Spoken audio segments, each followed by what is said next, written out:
Finally railway जंग series में आप लोगों का स्वागत है। देखिए, आज के पूछे गए कुछ क्वेश्चंस हम आपके सामने लाए हैं जो मैथ के क्वेश्चंस हैं। तो बिना देर किए हुए चलिए शुरू करते हैं। फर्स्ट क्वेश्चन क्या है कि फर्स्ट क्वेश्चन आप समझिए क्या लिखा गया फर्स्ट क्वेश्चन में कि सर्कल के रेडियस का रेशियो दिया गया है और उसके एरिया पूछा गया, एरिया का रेशियो पूछा गया। मतलब पूछा गया कि वृत्त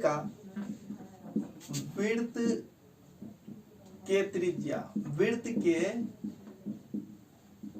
त्रिज्या का अनुपात दिया गया है। वृत्त के त्रिज्या का अनुपात दिया गया है 1:4। मतलब 1:4। तो पूछता है क्षेत्रफल का अनुपात क्या होगा। क्षेत्रफल बराबर क्या होगा, क्षेत्रफल का जो है अनुपात क्या होगा हमारा, सो बताइए। मतलब हमारा क्या दिया गया है कि R1/R2 का वैल्यू दिया गया है 1/4। यानी अनुपात को हम क्या लिख सकते हैं, 1/4 तो लिख ही सकते हैं। तो हमसे ये पूछा गया है कि A1/A2 क्या हो जाएगा, A1/A2 क्या हो जाएगा, ये पूछा गया है। कितना सिंपल सा क्वेश्चन पूछा है। देखिए, आपको जब हमको ये दे दिया है, त्रिज्या का रेशियो दे दिया है 1:4, तो हम क्या एरिया नहीं निकाल सकते हैं। इतना आसान क्वेश्चन है। अब एरिया क्या होता है, देखिए वृत्त का एरिया क्षेत्रफल क्या होता है। तो वृत्त का क्षेत्रफल जो होता है हमारा πr² जो होता है ना, πr² होता है। तो हमको क्या पूछा गया है कि A1/A2। तो सिंपल सी बात है, एरिया पहलक्का का निकालेंगे तो πr1² डालेंगे और दूसरा का निकालेंगे तो πr2² डालेंगे। तो ये R1 और R2 क्यों डाले, क्योंकि एरिया अगर पहला का पूछेगा तो पहला का R1 लगाएंगे और दूसरा का पूछेगा तो दूसरा का R2 लगाएंगे। तो समझ गए ना बात। अब देखिए, ई पाई से तो पाई खत्म हो जाएगा ना, आई आर से आरो काट दीजिएगा 9। ये है पहला का, ये दूसरा का, तो नहीं कटेगा। अब क्या डालेंगे, R1 कितना दिया हमको, तो R1 दिया है हमको 1। तो 1 डाल दिया, 1 का क्या डालना है, स्क्वायर करना है। R2 कितना दिया है 4, तो 4 का क्या कर देंगे, स्क्वायर कर देंगे। तो 1 का स्क्वायर कितना, तो 2 ना 1 और 4 का स्क्वायर कितना 16। तो रेशियो में क्या लिख सकते हैं, 1:16। तो है कि ना, कितना आसान सा सवाल। तो इस तरह देखिए, ये पहला क्वेश्चन पूछा गया था। अब ये पहला नंबर था, ये कितना नंबर था ये पता नहीं, लेकिन पता चला है कि ये क्वेश्चन था। तो ये क्वेश्चन हो गया फर्स्ट। अब देखिए नेक्स्ट क्वेश्चन की तरफ देखिए। और क्या था दूसरा क्वेश्चन, और दूसरा क्वेश्चन था कि कोई दो संख्या है, दो संख्या का अनुपात दिया गया है 2:3 और उन संख्याओं का गुणनफल दिया गया है 9600। तो उन संख्याओं का जोड़ क्या है, उन संख्याओं का जोड़ क्या है। मतलब हम समझ सकते हैं कि इसमें दिया गया है कि प्रथम संख्या और दूसरा संख्या का अनुपात दिया है। प्रथम संख्या और दूसरा संख्या का अनुपात आपको दिया गया है 2:3 और गुणनफल दिया गया है हमको 9600। तो पूछ रहा है कि संख्या का सम क्या होगा, मतलब संख्या का योगफल क्या होगा, संख्या का योगफल बराबर क्या होगा, सो बताइए। इससे आसान सवाल कोई हो सकता है, ये क्वेश्चन नहीं बनेगा। ये वाला देखिए कैसे बनता है। तो पहला संख्या दूसरा संख्या को अनुपात दिया ना 2:3, तो अनुपात में देता है तो क्या करते हैं, x मानते हैं। तो पहला संख्या हो जाएगा 2x और दूसरा संख्या क्या हो जाएगा 3x और दोनों का गुणनफल है तो दोनों को गुना कर दिए और बराबर क्या दिया 9600। हो गया ना। तो 3 दूना क्या होता है 6 और x मिलके क्या हो जाएगा 2x ना, गुना करना है तो x² बराबर क्या होगा 9600। अब तो देखिए ना, ये 6 से कटेगा, ये 96 कितना बार में कटेगा 6 से, तो 16 छक 96 होता है। तो ये 1600 बार में कट जाएगा। तो x² बराबर क्या हो जाएगा 1600। तो x बराबर क्या हो जाएगा √1600। तो x बराबर हम फाइनली क्या निकाल सकते हैं, तो x बराबर हमारा फाइनली होगा 40। बात समझे। तो पहला संख्या 2x माने ना, तो पहला संख्या को 2x करिए तो 2x बराबर ये पहला संख्या हो जाएगा 80 और दूसरा का संख्या क्या निकाल दिए तो 3x है ना, तो 3 में गुना कीजिए 40 से, तो 4 कितना हो जाएगा 12 120। तो योग क्या हो जाएगा, तो योग हो जाएगा हमको 80 या प्लस 120 और बराबर क्या हो जाएगा 200। बुढ़वा को बना लेगा इस सवाल को, इतना आसान सवाल है, बताइए 9 बनेगा। देखिए नेक्स्ट क्वेश्चन की तरफ बढ़ते हैं अब। ये कि इक्विलेटरल ट्रायंगल का साइड दिया गया है, तो इक्विलेटरल ट्रायंगल समझते हैं, इंग्लिश में हुआ इक्विलेटरल ट्रायंगल, हिंदी में बोलते हैं, देखिए हिंदी में बोलते हैं उसको ना, तो हिंदी में उसको बोलते हैं समबाहु त्रिभुज। तो ये हो गया समबाहु त्रिभुज। समबाहु त्रिभुज का भुजा दिया गया है, समबाहु त्रिभुज का जो है वो भुजा दिया गया है हमको 10, अभी सेंटीमीटर है कि मीटर पता नहीं, लेकिन समबाहु त्रिभुज का भुजा दिया गया है 10। तो इसका पूछता है कि क्षेत्रफल कितना होगा सो बताइए, क्षेत्रफल कितना होगा सो बताइए। तो समबाहु त्रिभुज का क्षेत्रफल जो होता है, समबाहु त्रिभुज के क्षेत्रफल का फॉर्मूला जो होता है वो होता है √3/4 गुणे भुजा के स्क्वायर। तो √3/4 आप भुजा के स्क्वायर कर दिए ना, तो √3/4 ही हो जाएगा। भुजा कितना दिया है 10, यानी 10 का स्क्वायर कर देंगे, तो ये हो जाएगा √3/4 10 गुणे 10 ही हो जाएगा। ये 4 से तो नहीं कटेगा, लेकिन 2 से ही कट जाएगा, 2 से ही कट जाएगा 5 बार में, या 2 से 2 बार में, या 2 से ये 5 बार में। तो ये 5 और 5 मिलके कितना हो जाएगा, तो गुना कर देंगे तो ये 25 और रूट अंदर कितना हो जाएगा 3। तो ये हो गया आपका तीसरा का आंसर। बताइए, इतना आसान सवाल है।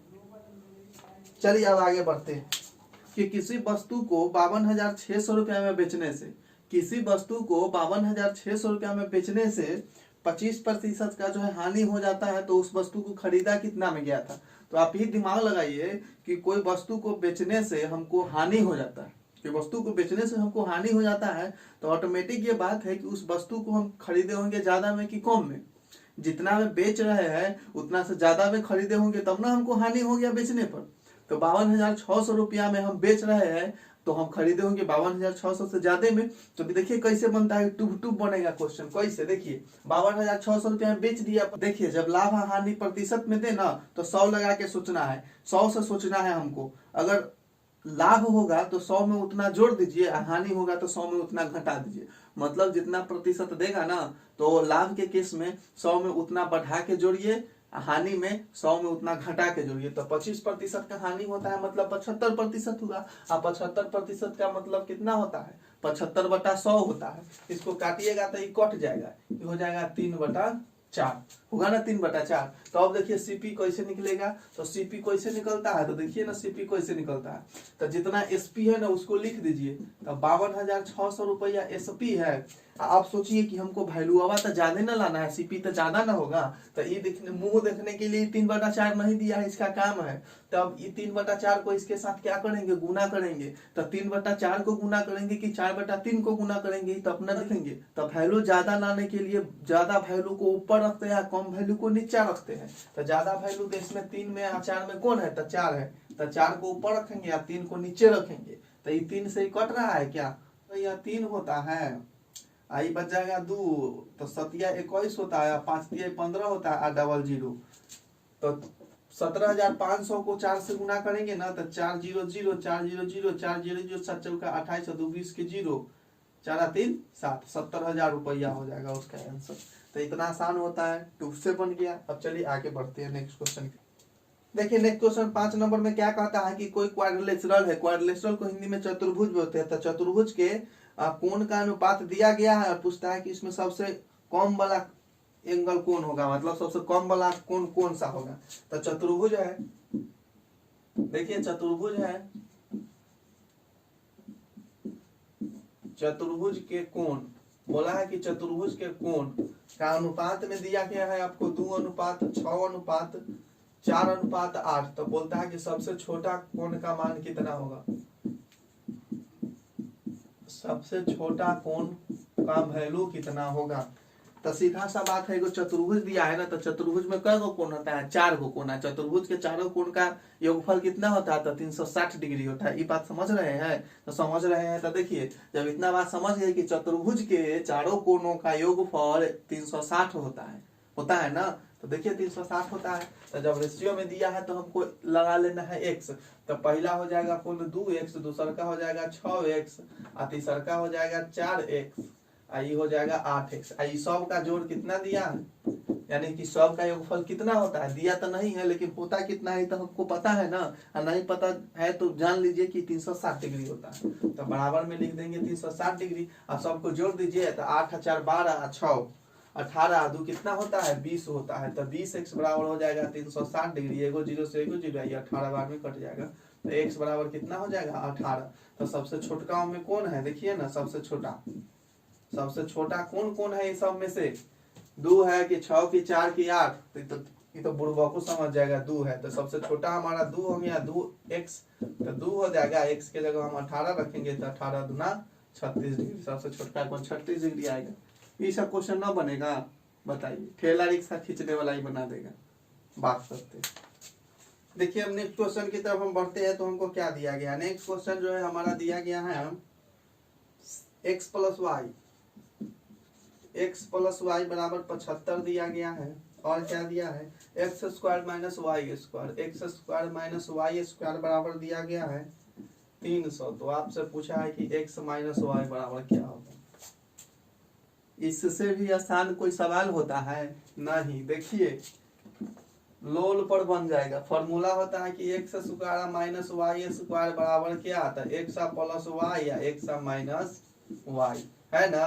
तो x square minus y square का वैल्यू दिया 300, अब बराबर एक्स प्लस वाई का वैल्यू दिया 75, अब ब्रैकेट हटाएंगे तो गुना, तो छोड़िए ना, उसके बाद क्या करें, तो ये एक्स माइनस वाई हो जाएगा। अभी 75 से कट रहा है क्या, तो 75 से तो शायद ही कटेगा हमको, 75 चौका, हाँ 75 चौका ये कट जाएगा, लीजिए बन गया। तो एक्स माइनस वाई बराबर क्या होने वाला है 4। अरे इससे भी कोई आसान सवाल होगा, कोई सवाल नहीं होगा इससे आसान, देख लीजिए हो गया, बन गया।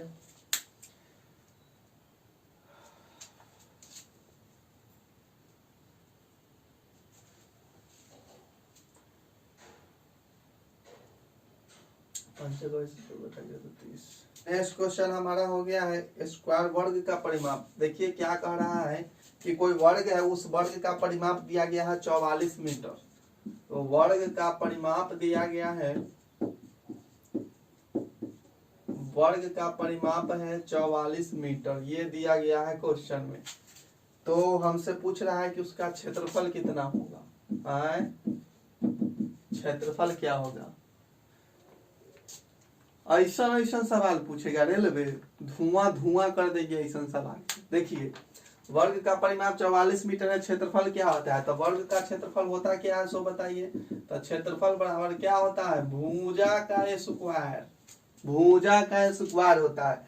कोई क्वेश्चन में भुजा है नहीं ना, देखिए कैसे निकलता है। तो परिमाप का फॉर्मूला क्या होता है, वर्ग का परिमाप दिया गया है ना 44 मीटर, तो वर्ग का परिमाप बराबर होता है 4 गुने भुजा।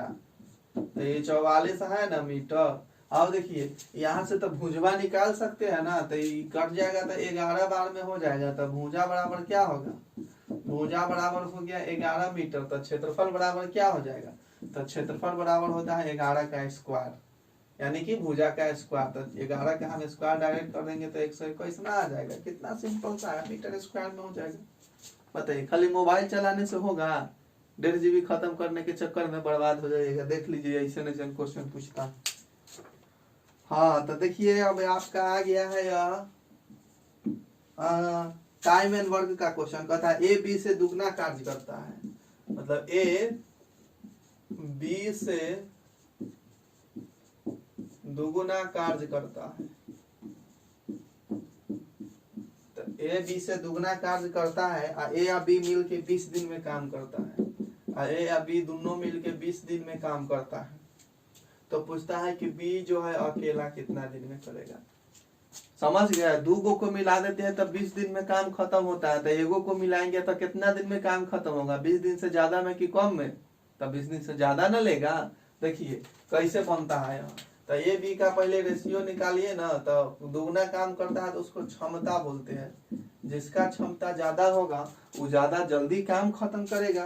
तो क्षमता का रेशियो कितना दिया है, ए बी से दुगना काम करता है, बी से दुगना काम करता है, ये मतलब ए का रेशियो हो गया क्षमता 2 और बी का क्षमता हो जाएगा 1। तो क्षमता से काम नहीं बनता है, समय निकालना होता है, समय निकालना होता है कि कौन कितना समय ले रहा है। तो क्षमता का जस्ट उल्टा क्या हो जाता है, समय हो जाता है। तो ए का ही हो जाएगा 2, मतलब ए जो है 1 दिन टाइम लेता है, तो बी कै दिन टाइम लेता है, 2 दिन टाइम लेता है। अब देखिए अब कैसे बनेगा इसे, इसका बहुत ट्रिक भी है, लेकिन ट्रिक समझिएगा बाद में, अभी फिलहाल देख लीजिए कि कैसे बनता है। दोनों मिलके कितना दिन में, तो ऐसे ना हम लोग करते हैं, एक आ बटा ए का हो जाएगा x दिन, अब बी 1/2x दिन, अब बराबर कितना 1/20। ये दोनों का क्या हो जाएगा, ये हो जाएगा 2x, ये हो जाएगा 2x, तो ये हो जाएगा हमारा ये 2 कट के, ये हो जाएगा हमारा 1 हो जाएगा, अब बराबर हो जाएगा 1/20। इससे ही कट जाएगा 10 बार में, और ऊपर हो जाएगा 3/x बराबर 1/10, तो x बराबर क्या हो जाएगा 30 दिन। तो x बराबर 30 दिन हो गया ना, तो a करेगा 30 दिन में, तो b कितना दिन में करेगा, b कितना दिन में, ये हो गया a करता है हमारा 30 दिन में एक, तो b हमारा कितना दिन में कर लेगा, तब b कर लेगा 30 दूना 60 दिन। इतना आसान होता है। ट्रिक की बात करते हैं ना, तो ट्रिक कैसे होता है, देखिए जिसका पूछेगा ना, जिसका पूछता है उसके वैल्यू को हम नीचे रखते हैं, उसके वैल्यू को नीचे रखते हैं। तो किसका पूछा था, बी का पूछा था, तो बी के वैल्यू को नीचे रखते हैं और ऊपर में दोनों को जोड़ देते हैं और गुना कर देते हैं टोटल दिन से। तो ये हो गया 3/1 गुने 20, तब 20 कितना हो जाएगा 60 दिन। तो ये हो गया ट्रिकवा के बाद। चलिए अब आगे बढ़ते हैं। तो अब आगे बढ़ते हैं नेक्स्ट क्वेश्चन की तरफ। तो नेक्स्ट क्वेश्चन क्या कहा है कि 50 का कितना प्रतिशत 40 होगा। 9 नंबर में देखिए कहा गया है कि 50 का वाट प्रतिशत, 50 का वाट प्रतिशत बराबर कितना, तो वाट प्रतिशत बराबर 40। एहो से आसान सवाल चाहिए, एहो से बताइए, ये क्वेश्चन नहीं बनेगा, ये सवाल इसको तो गर्दा उड़ा देंगे। तो 50 का, तो मान लीजिए 50 का मतलब होता है गुना, तो 50 का कितना मान लेते हैं कि x% बराबर हो गया 40। तो ये हो गया 50, आई x% बराबर 1/100 बराबर ही हो जाएगा 40। तो 1 0 से 1 0 कट जाएगा, अब 5 से 2 बार में कट जाएगा, तो x बराबर कितना हो जाएगा, x बराबर 40 दूना 80 हो जाएगा। ये सबसे आसान सवाल। मजाक कर रहा है रेलवे आपके साथ, मजाक, तो आप भी मजाक बना दीजिए उसको। चलिए अब 10 नंबर क्वेश्चन की तरफ बढ़ते हैं। तो क्या कहता है कि x/5 बराबर y/6 बराबर z/11 ये दिया गया है। तो हमसे कहा है कि x plus y plus z बराबर क्या होगा। देखिए लग रहा है बाप रे बड़ा भयंकर दे दिया, ये कुछ भयंकर नहीं है, लोले लोल में उड़ जाएगा। तो देखिए क्या करते हैं, तो हम पूरा के बराबर हम इसको k मान लेते हैं। तो k मान लेंगे ना, तो x/5 बराबर भी k हो जाएगा, y/6 बराबर भी k हो जाएगा, z/11 बराबर भी k हो जाएगा। तो कैसे, क्योंकि सब बराबरे है तो सब के बराबर सब हो जाएगा ना। तो देख लीजिए यहाँ से क्या होगा, x बराबर हमारा हो जाएगा 5k, यहाँ से हो जाएगा y बराबर 6k, यहाँ से z बराबर 11k। तो सब का वैल्यू निकला। तो रखिए यहाँ पर x के बदले रखिए 5k, y के बदले रखिए 6k, या z के बदले रखिए 11k, और नीचे में z के बदले 11k।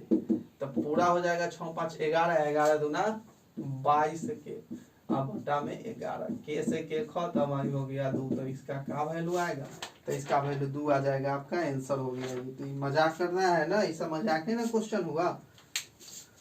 आगे आपसे कहा है कि कोई धन 15 साल में दुगना हो जाता है तो उसका दर प्रतिशत बताइए। वाह क्या बात, यही सब तो क्वेश्चन का इंतजार था। 15 साल में धन जो है, कोई धन 15 वर्ष में दुगुना, तो दर प्रतिशत बराबर क्या होगा। इसका तो सीधा सा होता है कि दर पूछ रहा है तो समय दिया हुआ रहेगा, और समय पूछ रहा है तो दर दिया हुआ रहेगा। तो दर निकालना है ना, दर प्रतिशत।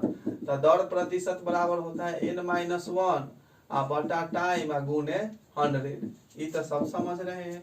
तो n क्या होता है, तो n क्या होता है ना कि जितना दुगुना 3 गुना 4 गुना 5 गुना, मतलब जितना गुना का है उसका वैल्यू होता है n। तो यहाँ कई गुना का है, 2 गुना, तो n हो जाएगा 2। 3 गुना कहता तो 3, 4 गुना कहता तो 4, तो ये -1 हो जाएगा। और समय हमको कितना दिया है, तो समय हमको दिया है 15 साल, तो 15 गुना कितना हो जाएगा 100। तो ऊपर में 1 बटा 15 गुना 100, काटिए 5 से 3 बार में, 5 से 20 बार में, तो 20/3 यानी 6 पूर्णांक हो जाएगा 2/3 प्रतिशत दर। ना लोल पर ना बनेगा आपका, तब आपको तो हम प्रोसेस बता दिए, लेकिन इतने देखिए कि बता कि दुगना है ना, तो दुगना है तो घटा दो 1 बटा नीचे समय को 15, 100/15 हो गया, कट कुट के आ गया 6×2/3%। इतना आसान है, मजाक बना दीजिए।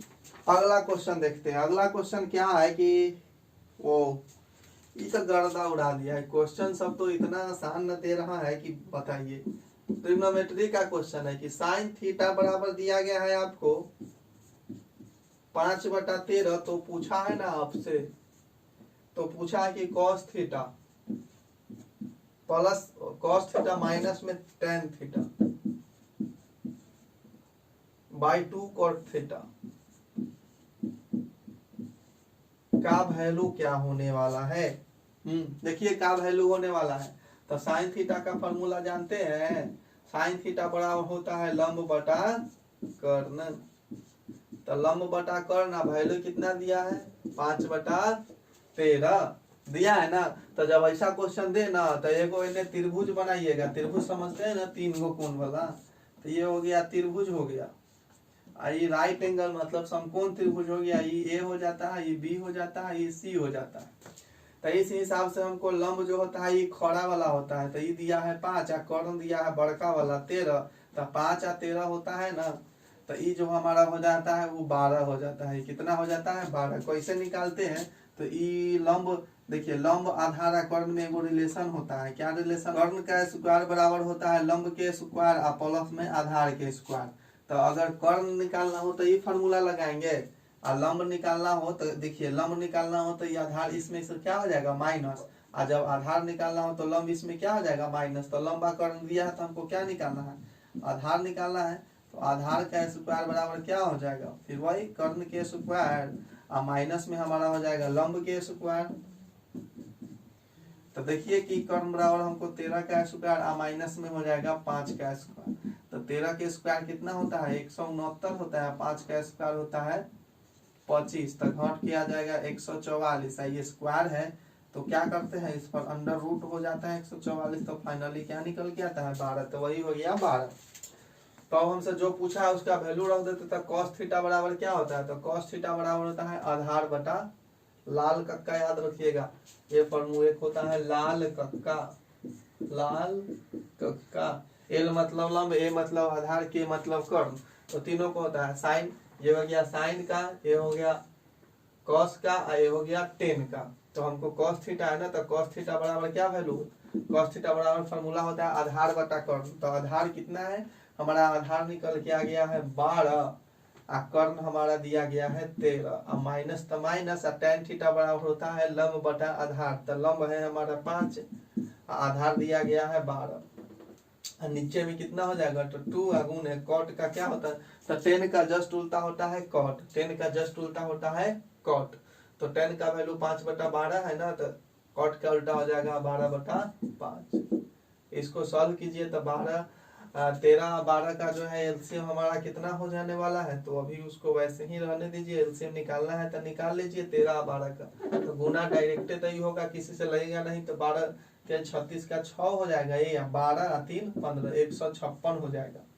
तो 12 बार में कटेगा तो ये 144 हो जाएगा, और माइनस 13 बार में कटेगा तो 13×5 हो जाएगा। नीचे में 2 गुने 12/5, ऊपर में घटा दीजिए ना, कितना घट के आ जाएगा, तो ये हो जाएगा 14 में से 5 जाएगा तो 9 हो जाएगा, आई 13 में से 6 जाएगा तो 7 हो जाएगा, अब बटा में 156 हो जाएगा, आई सब प्लॉट उलट के ऊपर चल जाएगा, तो 5 चला जाएगा ऊपर, 12 दूना 24 आ जाएगा नीचे। कटने उठने वाला है यहाँ किसी से, तो देखिए कटने उठने वाला यहाँ है 9 7, हमको नहीं लगता है कि यह किसी से कटने उठने वाला है, तो ये कटने उठने वाला है नहीं, तो इसको सिंपल सा है कि आप गुना करके डायरेक्ट आंसर लिख सकते हैं। तो यह क्वेश्चन था, हो सकता है क्वेश्चन में कुछ मिस्टेक रहा होगा, भेजने वाला जो है सो कुछ इधर उधर कर दिया उन्हें, तो इतना कॉम्प्लिकेटेड हो सकता है आ जाएगा। तो चलिए नेक्स्ट क्वेश्चन की तरफ देखते हैं। देखिए क्वेश्चन क्या है, यह भी ट्रिग्नोमेट्री का ही क्वेश्चन है। तो ट्रिग्नोमेट्री का क्वेश्चन है, तो दिया गया है cosec थीटा बराबर 3x, cosec थीटा बराबर दिया गया है 3x, और cot थीटा बराबर 3/x। cot थीटा बराबर होता है, cot थीटा बराबर दिया गया है हमारा, cot थीटा बराबर दिया गया है हमारा 3/x। क्या पूछा है, तो हमसे पूछा यह है कि 9 दिया गया और एक्स स्क्वायर -1/x² बराबर क्या होता है। सोच रहे होंगे क्वेश्चन कुछ और दिया है, पूछ कुछ और रहा है, तो नहीं, क्वेश्चन ऐसे नहीं, क्वेश्चन देता है तो कुछ ना कुछ उसके बीच रिलेशन होता है।